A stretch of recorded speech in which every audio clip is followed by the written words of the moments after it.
में उधर गोचर एरिया है, वहां अपने कैंप लगाई थी, मदद की, बर्तन की ट्रकें भेजी, सामान की भेजी, जिसकी जो सेवा हुई। मिलिट्री वालों को भी गर्मा गर्म प्रसाद मिले ऐसी व्यवस्था भी हो गई थी, ऋषिकेश में भी और जगह भी। कई लोगों ने तो बड़े बड़े बोर्ड और विज्ञापन दिए कि हमारे को सहायता फंड भेजो। अपने पास भी फोन आया, हमने क्या कोई जरूरत नहीं, हमारे पास है बहुत, जयराम जी की। लोगों ने धंधा बना रखा है, वोट बैंक बनाओ या तो फिर रुपया बनाओ। अरे लोग पीड़ित हो रहे हैं, अपने तन मन धन से सेवा करो, उसका आनंद है। हेलीकॉप्टर गिर गया मिलिट्री वालों का, उतरते उतरते 20 के बीच गए और मेरा लोगों के बीच गिरा, किसी को आंच नहीं आई, हमको खरोच नहीं आई। दिखाओ जरा हेलीकॉप्टर का जलवा। नित्य उत्सव भवेत् तेषाम्, नित्य उत्सव भवेत् तेषाम्, नित्य श्री नित्य संपदाम्, येषाम् हृदयस्थ भगवान्, येषाम् हृदयस्थ भगवान् मंगलाय तनो हरि। उनके जीवन में नित्य उत्सव रहता है, जहाँ रहते हैं उत्सव आनंद। जिनके हृदय में भगवान की प्रीति है, भगवान का ज्ञान है और भगवान से जोड़ने वाले गुरु की दीक्षा है। सर्वदा सर्वकालेषु सर्वदा नास्ति तेषाम अमंगलम। चाहे हेलीकॉप्टर हो चाहे क्या कुछ हो, अमंगल होता ही नहीं। सर्वदा सर्वकाल में नास्ति तेषाम अमंगलम, येषाम हृदयस्थ भगवान, येषाम हृदयस्थ भगवान मंगलाय तनो हरि, मंगलाय तनो हरि।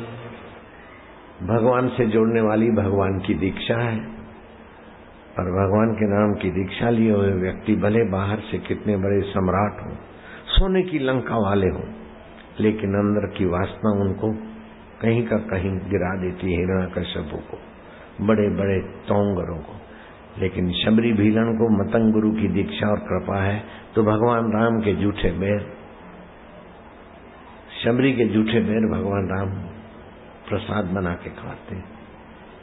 जिनके जीवन में गुरु दीक्षा नहीं है, वो चाहे धन से सत्ता से बड़ा आदमी हो, लेकिन अभागा तो पक्का है। मरने के बाद कहाँ जाएगा कोई पता नहीं।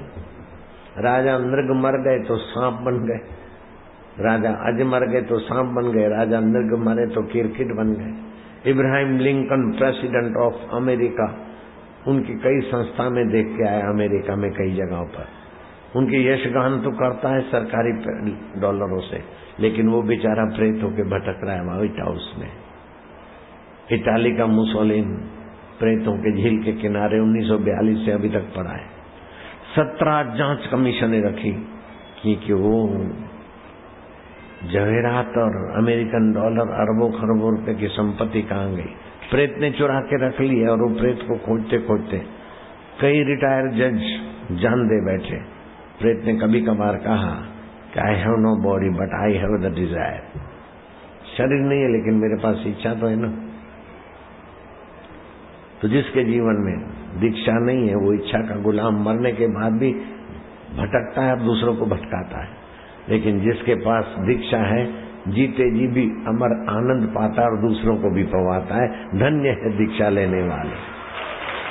भगवान शिव जी कहते हैं पार्वती उसकी माता धन्य है, उसके पिता धन्य है, उसका कुल और गोत्र धन्य है, जिसके जीवन में गुरु भक्ति है, गुरु का ज्ञान है। धन्या माता पिता धन्यो, धन्या माता पिता गोत्रम धन्यम कुलोद्भव, गोत्रम धन्यम कुलोद्भव। धन्या च वसुधा देवी, धन्या च वसुधा देवी यत्र स्यात् गुरु भक्ततः, यत्र स्यात् गुरु भक्ततः। पार्वती उनकी माता धन्य, उनके पिता धन्य, उनका कुल और गोत्र धन्य, जिनके हृदय में गुरु भक्ति है, गुरु ज्ञान है। तो आप सभी को भगवान शिव जी के तरफ से, भगवान लीलाशाह जी के तरफ से, जो भी भगवान का चिंतन करते भगवताकार बन जाते वो भगवत स्वरूप है। सभी भगवान की अभिव्यक्ति है। भगवान कहीं आकाश में बैठकर दुनिया नहीं बनाते। लोग तो अपने भक्तों को पटाने के लिए कुछ का कुछ बोलते हैं। कोई रिलीजियस वाले बोलते हैं कि गॉड ने पहले पृथ्वी बनाई, फिर 3 दिन के बाद सूरज और चंद्रमा बनाया, तो मैं पूछता हूँ पृथ्वी बनाई तो कौन से रॉ मटेरियल से बनाई और कहाँ बैठ के बनाई?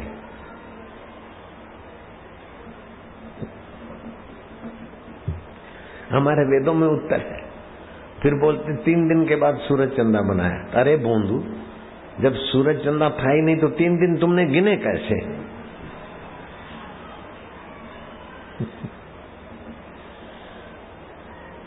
हमारे ग्रंथ में लिखा है। आ जाओ वेदांत के ग्रंथ में, हिंदू संस्कृति की शरण में आ जाओ तो पता चले।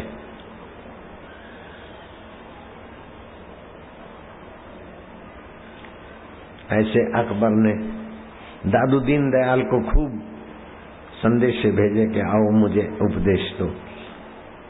मैं तेरे राज दरबार में आके मैं उपदेश दूं, तुझे गरज है तो तू आ।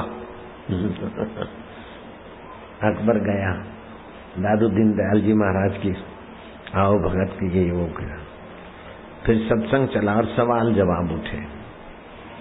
उन सवाल जवाबों में अकबर ये पूछ बैठा कि अल्लाह ताला ने पहले पृथ्वी बनाई कि पहले जल बनाया, तेज बनाया कि वायु बनाया कि आकाश बनाया, पहले कौन सी चीज बनाई अल्लाह ताला ने? दादू दीन दयाल ने झाड़ दिया, तुम क्या समझते हो अल्लाह को या भगवान को? वो कोई तुम्हारे जैसा कोई दूसरे की वस्तु पे राज्य करने वाला व्यक्ति है क्या? तुम स्वप्न देखते तो क्या पहले पृथ्वी बनाते हो फिर जल बनाते हो, कि संकल्प मात्र से सब बन जाता है? जब तुम्हारे जैसे जीव बंदे भी पृथ्वी जल तेज वायु क्रमशः नहीं बनाते, आत्मा की सत्ता से बन जाता है, तो परमात्मा की सत्ता से ही बन गया। पहले कौन सा बना बाद में कौन सा बना, ये दुपलबाजी की क्या बातें पूछते हो? महाराज गुस्ताखी माफ। आप स्वप्न में पहले पृथ्वी बनाते हैं क्या, बाद में रेलगाड़ी बनाते हैं? अरे सब एक साथ हो जाता है, होता है कि नहीं होता? जब तुम इतना एक साथ बना रहे हो, तुम आत्मा हो तो सर्वव्यापक परमात्मा है। पहले गॉड ने पृथ्वी बनाई, फिर 3 दिन के बाद सूरज और चंदा बनाया, तो तुम अपने ही बकवास से पकड़े जाते हो। क्या ख्याल है? जयराम जी बोलना पड़ेगा। ऐसे नहीं बापूजी बने, धूप में बाल सफेद नहीं किए हैं, गुरु के चरणों में बैठे हैं। ओम नमो भगवते वासुदेवाय। अब बताओ कौन बनेगा करोड़पति? 9 साल का लड़का कैसे 25 लाख जीतता है? Big B.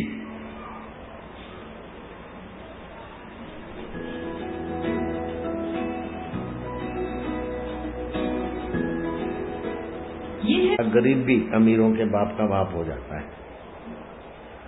अब तुमको कुछ प्रश्न उत्तर सुनाऊं तो तुम दंग रह जाओगे। ये कौन बनेगा करोड़पति के प्रश्न बहुत छोटे हैं। रामायण में ऐसे प्रश्न आए कि आपको लगेगा कि धन्य है। ऐसे प्रश्न उत्तरों का ही समाज में प्रचलन हो, बच्चों के जीवन में। मैं भी कुछ करूंगा, ऐसे शो बनवाऊंगा। कौन बनेगा करोड़पति, कौन बनेगा अरबपति, नहीं सर्वपति कौन बनेगा, ऐसे प्रश्न है। अगर उन प्रश्नों को आपके आगे रखूं और उत्तरों को, तो आपको लगेगा कि बिग बी के प्रश्न बहुत बहुत छोटे हैं। बड़ी प्रतिभा वाले व्यक्ति नहीं बन सकते इन प्रश्नों से, जगत की बातें ही याद रखेंगे। लेकिन ये प्रश्न ऐसे बढ़िया है कि सबसे दुर्लभ शरीर किसका है? देवता का शरीर दुर्लभ है, यक्ष राक्षस का शरीर दुर्लभ है, किसका शरीर दुर्लभ है? सबसे बड़ा। और बड़ा दुख सबसे कौन है? कौन बड़ा सुख भारी है? और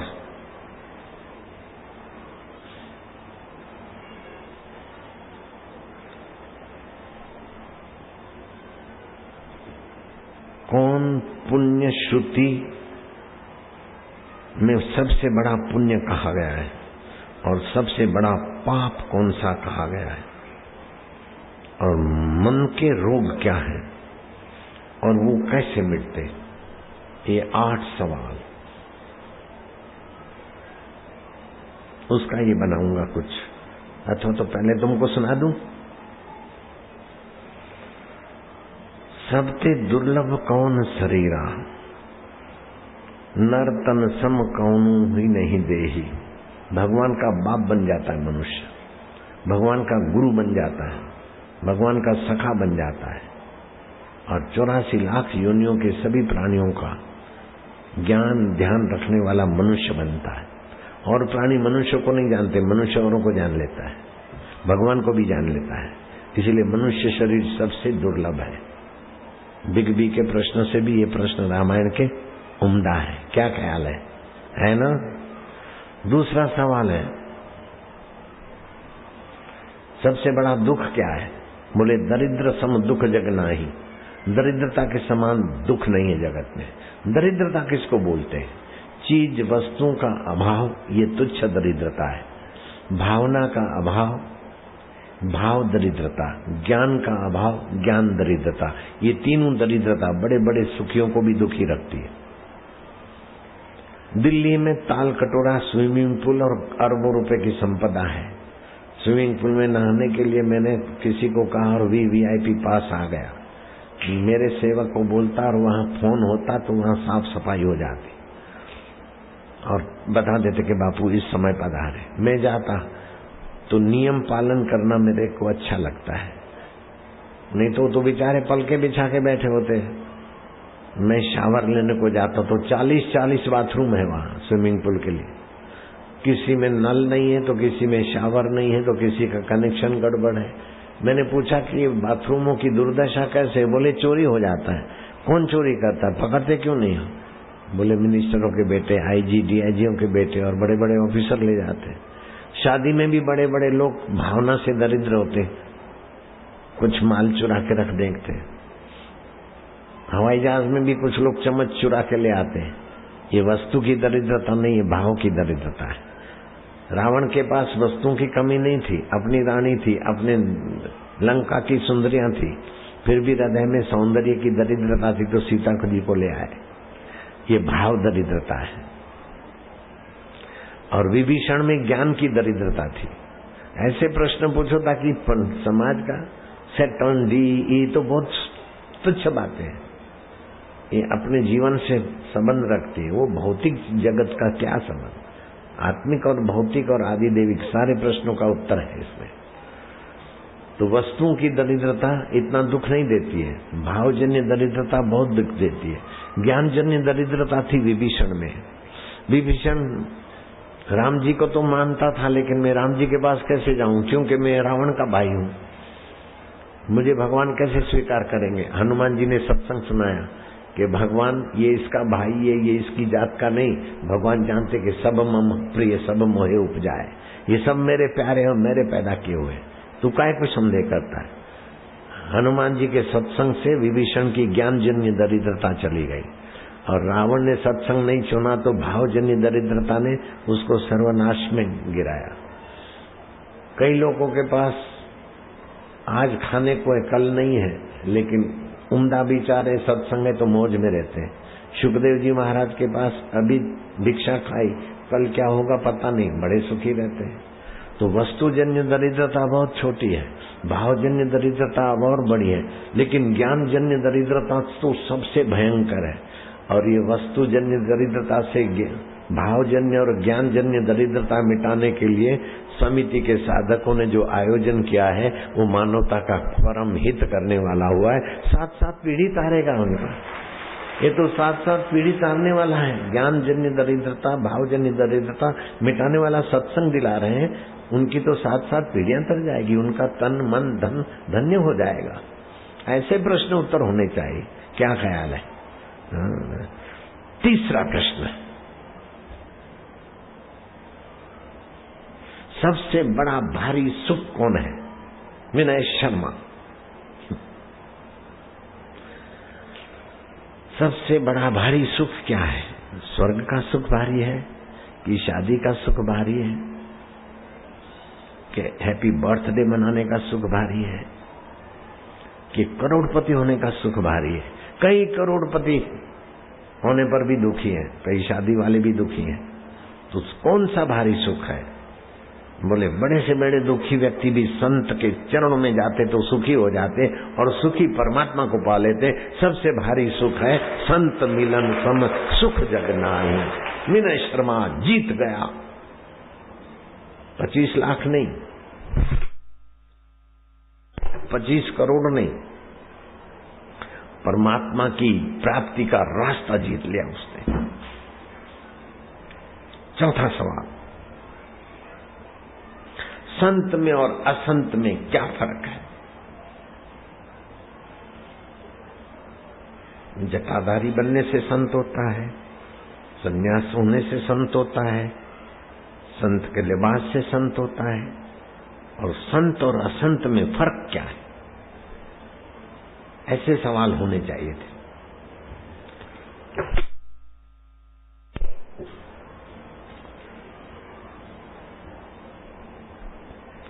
संत असंत मरम भेद तुम जानहु, तिन कर सहज स्वभाव बखान।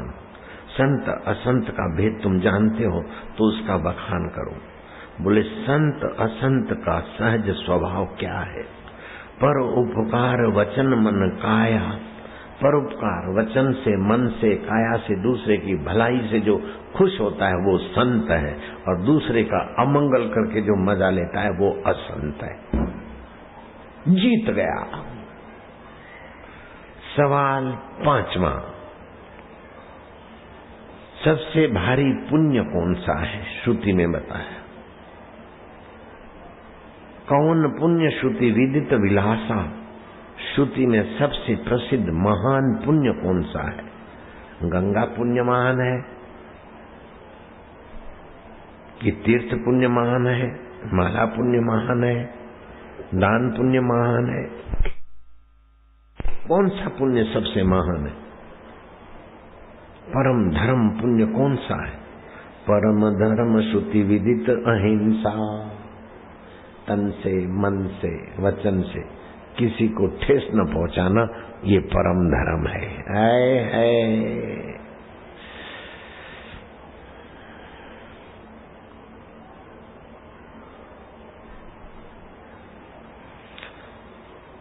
कहूं वचन अघ परम कराला। सबसे बड़ा भारी पाप क्या है? किसी को मार देना पाप है, किसी का चुरा लेना पाप है,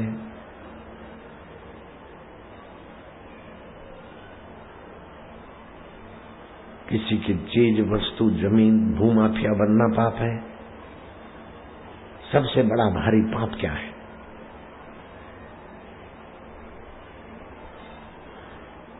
कहूं वचन अघ परम कराला। अघ माना पाप, क्रूर पाप। भारी पाप कौन सा है? पर निंदा सम अघ न गरीशा। पराई निंदा के समान कोई भारी पाप नहीं है। और नेता लोग पराई निंदा के सिवाय और क्या करते हैं? और नेताओं के भाषण सुनने वाले पराई निंदा के सिवाय क्या सुनते हैं? मैं किसी पार्टी का हूं तो दूसरी पार्टी वाले पर बरसों, दूसरी वाला मेरे पर बरसे, निंदा ही करते सुनाते, पाप बढ़ता है। निंदा किसी की हम किसी से भूल कर भी ना। निंदा करने से न्यूरोपोपेटाइट रसायन बनता है, वो कई बीमारियों को जन्म देता है। पित्त कई बीमारियों को जन्म देता है, वात दोष कई बीमारियों को जन्म देता है। निंदा करना और सुनना सबसे बड़ा भारी पाप है। मन के रोग क्या है? 7वां प्रश्न। मानस रोग। मानस रोग कहूं समझाई। मन के रोग क्या है ये समझाओ।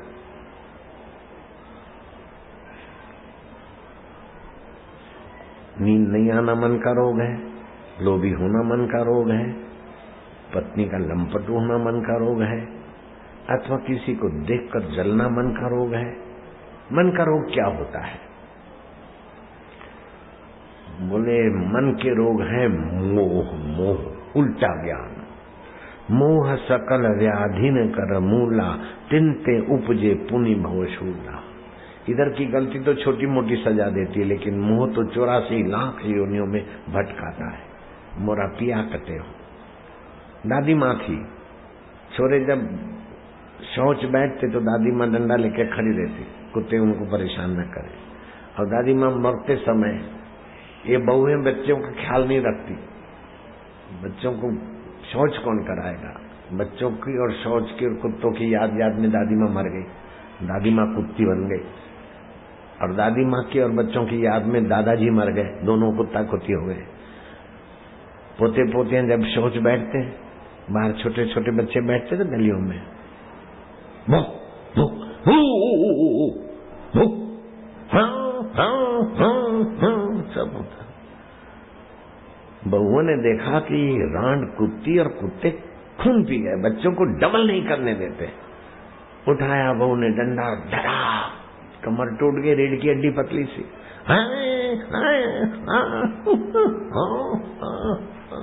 अब छोटा मोटा चोट हो तो चुप हो जाए, फ्रैक्चर हो गया तो कहराती थी। साधु पसार हुआ, उसको दया ही कि आखिर इस कुत्ती का क्या पूर्व जन्म में। देखा कि ये तो सेठानी थी, दादी माँ थी और बहुओं के बच्चे संभालती थी। सत्संग में जाना चाहिए था, बहुओं के बच्चे संभालने में लग गई।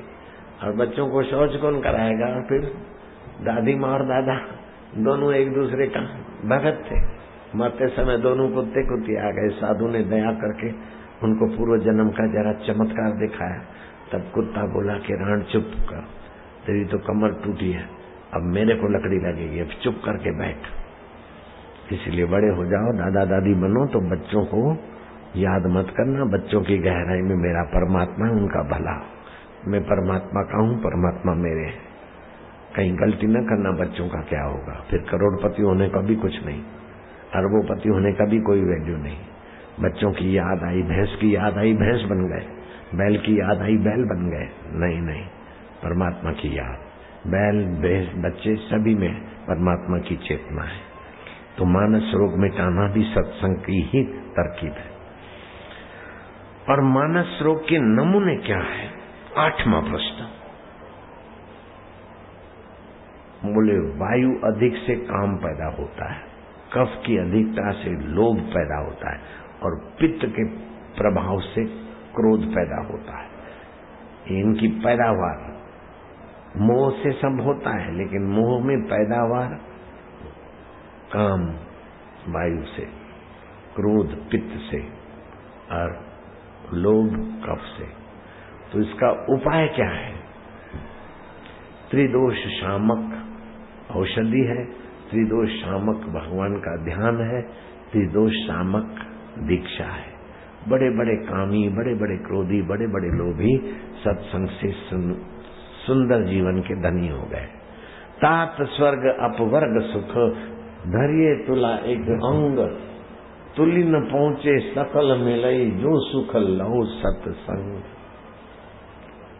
जैन खड़ा हो जा। जैन यूरोप से आया है, कई धर्मों में भटका, आखिर भारत में आया, दीक्षा ली, और बेटे ने दीक्षा ली और मस्त हुआ तो माँ बेटे के पास आई, जैन की मम्मी। हैदराबाद में भी जैन की मम्मी हाजिर, और भोपाल में भी जैन की मम्मी आ गई। खड़े हो जा, दे दो इनको mike. You say your experience in few word, okay. तीसरा पढ़ा हुआ बापू भी जरा जरा गाड़ी धकेल देता है। She can't speech in Hindi, Bapu can't speech in English, but heart vibration. Jain mummy, you say your experience, people will understand, okay? मेरा नाम अनीता है। हो Hindi? No. You give me surprise. Sorry Bapu, I am learning. At the moment only English, sorry. You say. I am from UK. I met Bapu 6 years ago and I took Diksha in Gwalior. I am very lucky to know Bapu. He has changed my life for the better. He is everything to me. He is my world. And you are so lucky to have Bapu in India. We travel to India to see Bapu, and we are so lucky and so blessed. Thank you, Bapu. Not then price. बड़ी builder है माई, संपत्ति का तो कोई ठा नहीं है, एकलौता बेटा है। अब ये अंग्रेजी हिंदी जैम। हरिओम, मेरा नाम जेम्स है। 6 साल पहले मैंने मंत्र दीक्षा ले ली बापूजी से, और आप बहुत धर्मों में घूमा, बहुत देशों में घूमा शांति पाने के लिए। बताओ। हाँ, यूके में हमारे पास बिल्डिंग कंपनी, ये बहुत सारी चीज, लेकिन यूके में शांति आनंद नहीं मिलती। लेकिन बापूजी के साथ, बापूजी सत्संग में बहुत शांति मिलती है और बहुत आनंद मिलती है। और कई मजहबों में गया, लेकिन हिंदू धर्म कैसा लगा? हिंदू संस्कृति, आप लोग के पास बड़े बात हिंदू संस्कृति, ये हिंदू संस्कृति सबसे बड़ी संस्कृति सारे दुनिया में है, सारे दुनिया में।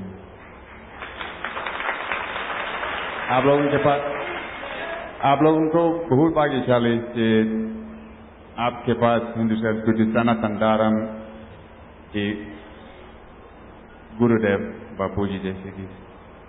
Hariom. Give me surprise। Okay, ओचिंते कहीं के कहीं आ जाते हैं, मेरे को पता ही नहीं होता और आगे बैठ जाते। दिल्ली में मिले, फिर हैदराबाद में मिले, फिर यहाँ मिले, पीछे। इनको भाषा की तकलीफ, हवामान की तकलीफ, लेकिन सत्संग सारी तकलीफें मिटाकर इनके दिल का हृदय कमल खिला रखता है, इसलिए पीछे आते। बहुत संपदा है, कई मर्सिडीज गाड़ी, क्या है। माँ भी बिल्डर है, बाप भी बिल्डर, और बेटा एकलौता। जोगी रे हम तो लुट गए तेरे प्यार में, तुझको खबर कब होगी। समझा देते सबके हित की बातें, हंसते खेलते समझा देते सबके हित की बातें।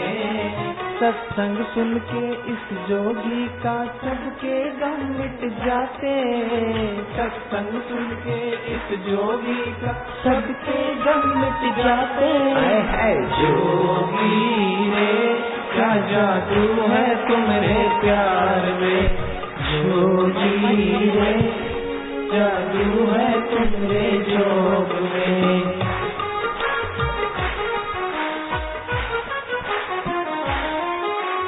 ज्ञान के तप से पावन करते जो हर तप से ऊंचा। ज्ञान के तप से पावन करते जो हर तप से ऊंचा। इनके ज्ञान में टिक जाना ही सब देवों की पूजा। इनके ज्ञान में टिक जाना ही सब देवों की पूजा। जोगी रे क्या जादू है तुम्हारे प्यार में, जोगी रे क्या जादू है तुम्हारे जोग में।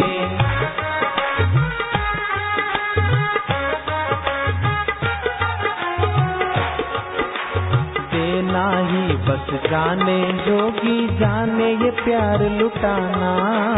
देना ही बस जाने जोगी जाने ये प्यार लुटाना। बाट बाट के थके न जोगी अमर ये ज्ञान खजाना। बाट बाट के थके न जोगी अमर ये ज्ञान खजाना। जोगी रे नारायण। तो क्रोध का, पित्त से क्रोध और वायु से काम और वायु संबंधी बीमारियां, और कफ संबंधी लोभ और बीमारियां पैदा होती है। लेकिन इन बीमारियों को टक्कर मारने वाला आंवले का रस, शिवा और अर्जुन, और उतना ही घी डालकर पिए तो बूढ़ा भी जवान हो जाए, और त्रिदोष वात पित्त कफ 132 प्रकार की बीमारियां भगा दे। और लोगों को स्टॉल पर मिलेगा, और जो आंवले के रस की बोतल लेता है उसको होम्यो तुलसी की बोतल निःशुल्क स्टॉल वाला देगा। तीनों महाशय सुनाइए। होम्यो तुलसी का क्या फायदा है? होम्यो तुलसी गोलियां, इनके नियमित सेवन से हृदय रोग, अस्थमा, हिचकी, विषविकार, दम्मा अंग्रेजी दवाओं से नहीं मिटता, होम्यो तुलसी से मिटता है। हिचकी मिटती है, याद शक्ति बढ़ती है, बच्चों की पेट की तकलीफ दूर होती है, मोटे लोगों का मोटापा दूर होता है और पतले दुबले लोगों का अनुपातित वजन बन जाता है। भूख नहीं लगने वालों को भूख लगती है। हाँ, श्वास, खांसी, प्रतिशाय, खून की कमी, दांतों के रोग में चमत्कारिक लाभ मिलता है। यह शिरशूल, प्रजनन, मूत्रवाही संस्थान के रोगों की श्रेष्ठ औषधि है। बच्चों का चिड़चिड़ापन, आंखों की लाली, हाथ में नहीं लेना, हाथ में नहीं खाना है। हृदय के लिए हितकारी, भूख को जगाने वाला, खाना पचाने वाला होम्यो तुलसी। लीवर और आमाशय के लिए बलवर्धक है। लीवर के लिए, आमाशय के लिए बलवर्धक है। सिर का भारी होना, पीनस, माथे का दर्द, आधा शीशी, ज्वर, जुकार तथा टॉन्सिल आदि गले के रोगों के लिए बहुत लाभदायी है। जो खड़े लोग हैं, एसिडिटी, संधिवात, डायबिटीज, खुजली, यौन दुर्बलता, प्रदाह और नजला, फेफड़ों में खरखराहट की आवाज आने पर या गला बैठने पर विशेष लाभकारी है।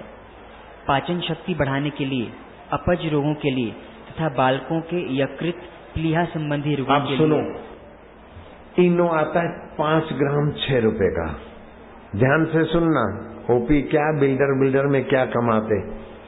बहुत तो बिल्डर लोग 1 के 2 करते हैं, लेकिन एक के 11 करने वाला है इनो।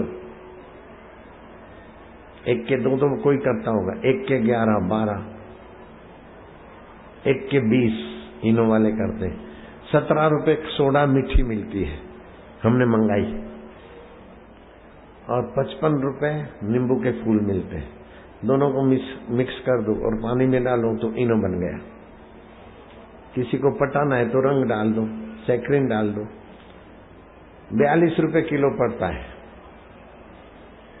ये वो पैकिंग तो ग्राहक को तो पैकिंग काम में नहीं आएगी, ग्राहक को तो मटेरियल काम में आएगा। तो 5 ग्राम इनो 42 रुपए किलो पड़ता है, तुम बनाओगे तो 5 ग्राम कितने का पड़ा हिसाब लगाना। लेकिन वो 5 ग्राम 6 रुपए में देते हैं, 1200 रुपए किलो हुआ। 42 रुपए किलो की चीज 1200 रुपए किलो हिंदुस्तानी लेते हैं। यूरोप कंपनी का इनो चल रहा है। ये मिट्टी सोडा और टाटरी, नींबू के फूल, साइट्रिक एसिड डालते, थोड़ा फ्लेवर से तो क्या लेना देना नुकसान होता है आंतों को, लेकिन लोग इनो पीते हैं।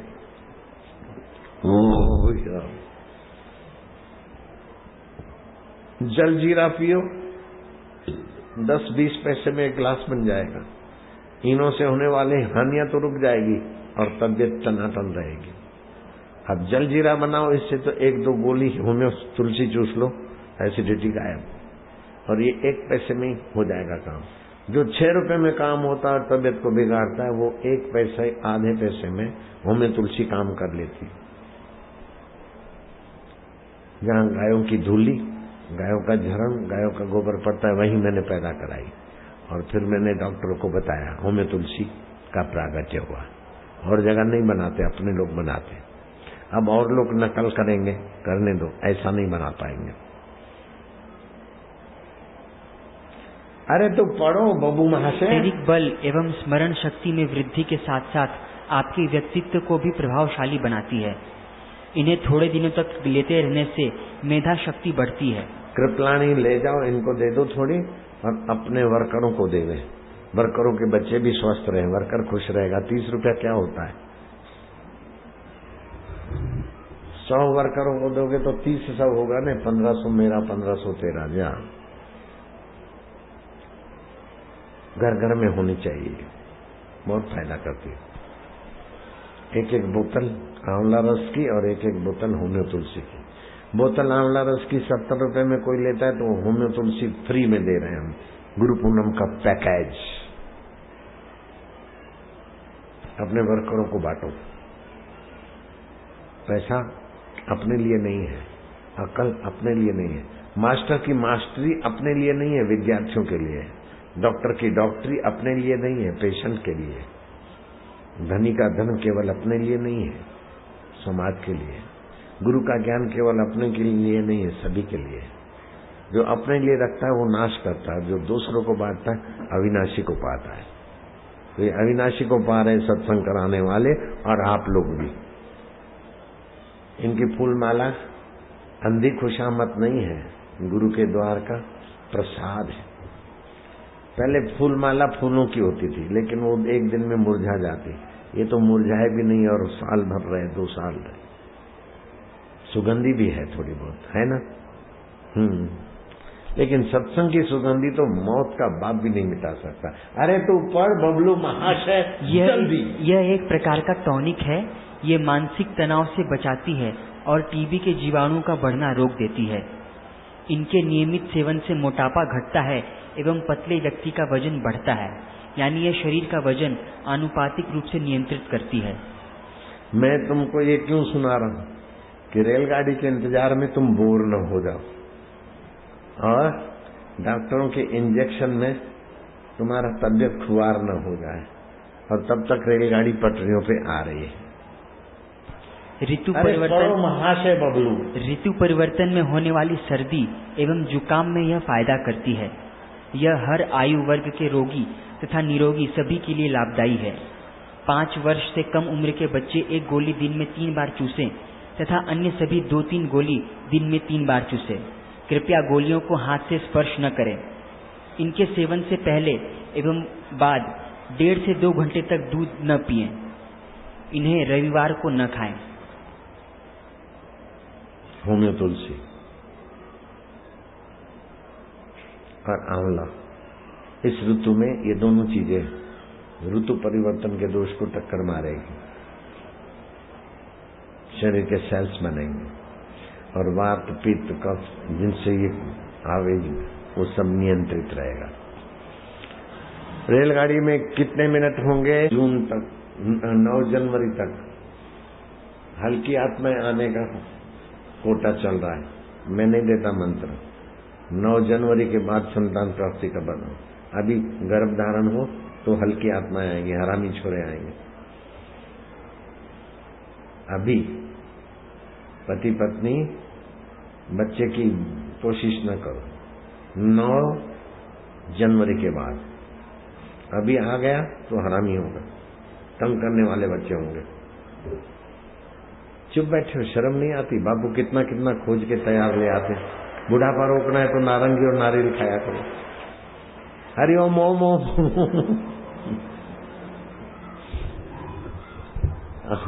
6 से 19 साल तक हड्डियां का विकास और मजबूत हो, ऐसा ऐसा खाया करो। आज बताया, कल भी बताऊंगा, कल नए लोग आएंगे।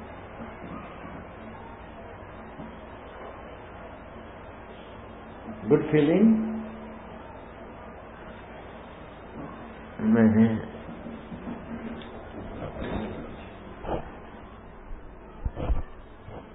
ये गाना